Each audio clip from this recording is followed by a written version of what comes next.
Pin 367,000 ka pesos nga kantidad sa droga na sakmit sa drug pusher dakpan sa bypass operation sa Panabo.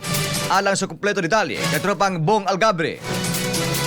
XFM Report. Nasikop sa hinosang operasyon sa Philippine Drug Enforcement Agency o PDEA, Philippine Coast Guard o Panabo City Police Station ang usa ka ila nga high value individual atul sa buy-bust operasyon sa Purok Ono, Barangay Consolacion, Panabo City, Davao del Norte alas 8:53 sa milabayng gabi. Ila sa mga otoridad ang nadakpan nga si alias Yuri, 48 anyos, nadakpan human nga maligya ug usa ka pakete sa gidudahang shabu nga nagkatid ngadto sa 7,000 ka pesos ngadto sa usa ka pusher buyer nga operatiba sa PDEA. Gawa sa buy-bust item nasakmit usab sa mga operatiba ang dugang 14 ka pakete nga adunay sulod sa gidudahang shabu nga adunay kinatibuk ang gibugaton nga 54 gramos ug gibadabanan kantidad sa 367,200 ka pesos. Na-recover usab ang lain-laing drug paraphernalia ug ang gimarkahang kwarta nga gigamit sa operasyon. Sumala sa PDEA, andam na pagpasangat og kasong kalapasan sa Republic Act 9165 o Comprehensive Dangerous Drugs Act of 2002 ngadto sa suspitsado. Katropa siguruhan nga lagsik kanunay imong lawas. Pag-inom og Santon Vitamin C para immune system lagsik pirmi. Alang sa Ligaw sa Pilipino para sa Pilipinas, katrupang Bong Umaki Algabre, XFM News.